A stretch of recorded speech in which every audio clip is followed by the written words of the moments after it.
നടത്തിയാ മതി. ചേട്ടന്റെ കൂടെ സംസാരിച്ചിരുന്ന സമയം പോലും അറിഞ്ഞില്ല. താങ്ക്സ്. സാറേ പൈസ. സോറി, കാശ് ഞാൻ കേറുമ്പോ തന്നു എന്നാ വിചാരിച്ച. നന്ദിനി, നന്ദിനി, നന്ദിനി, നന്ദിനി, നന്ദിനി, നീ ഇത്രയ്ക്ക് ക്രൂരയാണെന്ന് ഞാൻ ഒരിക്കലും കരുതിയില്ല. ഞാനിപ്പോ നിനക്ക് അന്യനായി അല്ലേ? വേണ്ട, നിന്റെ മുടന്ത ന്യായങ്ങളൊന്നും എനിക്ക് കേൾക്കണ്ട. ഈ ലോകത്ത് നിനക്ക് ഞാനും എനിക്ക് നീയും മാത്രമാണെന്ന് ഞാൻ തെറ്റിദ്ധരിച്ചു. ശരിയാ, ബന്ധങ്ങളൊക്കെ വെറും ജലരേഖകൾ മാത്രം. കാടിന് കാറ്റു സ്വന്തമാണോ? കാണിക്ക് കണി സ്വന്തമാണോ? ക്യാമറയ്ക്ക് ഫിലിം സ്വന്തമാണോ? അല്ലല്ലോ. ഹലോ ഹലോ, മതി മതി. താനെന്താ ക്യൂസ് പ്രോഗ്രാം നടത്തുകയാണോ? നീ പോടാ. അയ്യേ, എന്നാലും എനിക്ക് വേണ്ടി ഒരു അല്പം കാത്തിരിക്കാൻ നിനക്ക് കഴിഞ്ഞില്ലല്ലോ. നന്ദിനി, ആരാ ഇവൻ? ചേച്ചി, ഞാൻ പറഞ്ഞിട്ടില്ല എനിക്കൊരു ഏട്ടനുണ്ടെന്ന്. ആ മാധവേട്ടന ഇത്. നോ നോ നോ, അത് പണ്ട്. ഇപ്പൊ മുംബൈ മാധവനാണ് ഞാൻ, the famous advertisement film maker, not only in Bollywood but also in Hollywood. അപ്പോ കാർ വാങ്ങിയിട്ടുണ്ടാവുമല്ലോ?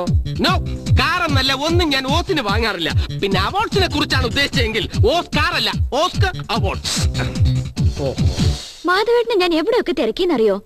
വിവാഹം കഴിഞ്ഞിട്ട് മാസം ഇപ്പൊ 3 എവിടെയായിരുന്നു ഇത്രയും നാൾ? വേണ്ട, എന്നെ വില്ലനാക്കിയിട്ട് എന്റെ കുഞ്ഞു പെങ്ങളെ രക്ഷപ്പെടാമെന്ന് വിചാരിക്കണ്ട. സംഭവങ്ങളൊക്കെ അറിഞ്ഞപ്പോ നിന്നെ ഒന്ന് വന്ന് കാണണമെന്ന് തോന്നി. അങ്ങനെ വന്നു, കണ്ടു, കീഴടക്കി. ഇവനാരെ ജൂലിയസ് സീസർ? ഇനി ഒരു നിമിഷം ഞാൻ ഈ വീട്ടിൽ നിൽക്കില്ല. ഞാൻ പോവാ.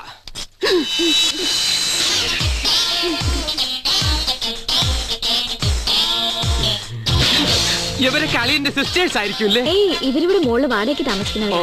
നിഷ്കളങ്കതയുള്ള നല്ല ക്യൂട്ട് ഗേൾസ്. ഈ മത്തങ്ങ വാടക പാർട്ടീസ് ആയിരിക്കും അല്ലേ? അല്ലല്ല, സോറി മാധവേട്ടാ, പരിചയപ്പെടുത്താൻ മറന്നു. ഇത് ബാലുവിന്റെ ചേച്ചിയും ഹസ്ബൻഡുമാ, വല്യ ചേച്ചിയും ബോധേട്ടനും. സോറി, ബന്ധം അറിയാതെ നേരത്തെ 2 പ്രാവശ്യം ഞാൻ എടാന്ന് വിളിച്ചത്. സാരമില്ല, പലരും എന്നെ എങ്ങനെയാണ് വിളിക്കുന്നത്. പക്ഷെ അതിന് ശേഷം സോറി പറഞ്ഞ താങ്കൾ മാത്രമാണ്. ആട്ടെ, എന്റെ അളിയൻ എവിടെ? പുറത്തു പോയിരിക്കാ, ഉടനെ വരും. ഞാൻ കുടിക്കാൻ എന്തെങ്കിലും എടുക്കാം. ആയിക്കോട്ടെ. ബാധ എന്നൊരു ടൈറ്റിൽ ഇടാൻ കാരണം? ബാധയല്ല, ബോധ, ബോധേശ്വരൻ. ഇതാരാ? അളിയൻ. തന്റെ അളിയൻ എന്റെ അളിയന്റെ വീട്ടിൽ കാര്യം എന്താ? ആരാ ഇത്? അളിയൻ. ഓഹോ, ഓരോരുത്തരായിട്ട് നുള്ളി പറയിക്കൊണ്ട് വരികയാണല്ലേ. തന്റെ അളിയൻ ഇവിടെ എന്താ കാര്യം? എന്റെ അല്ലടോ, ഇതാ നന്ദിനിയുടെ ഒരേ ഒരു ഏട്ടൻ, ചുംബൈ മറ്റവനല്ല, മാധവൻ, മുംബൈ. മാധവ, ഇതാണ് നന്ദിനിയുടെ ബാലു. അളിയാ, സോറി അളിയ, വൈഡ് ആംഗിൾ ഒറ്റ ഷോട്ടല്ലേ കണ്ടിട്ടുള്ളൂ. അതുകൊണ്ട് പെട്ടെന്ന് കഥാപാത്രം അങ്ങോട്ട് പിടികിട്ടിയില്ല. എന്താ ഇപ്പൊ ഇങ്ങോട്ട്?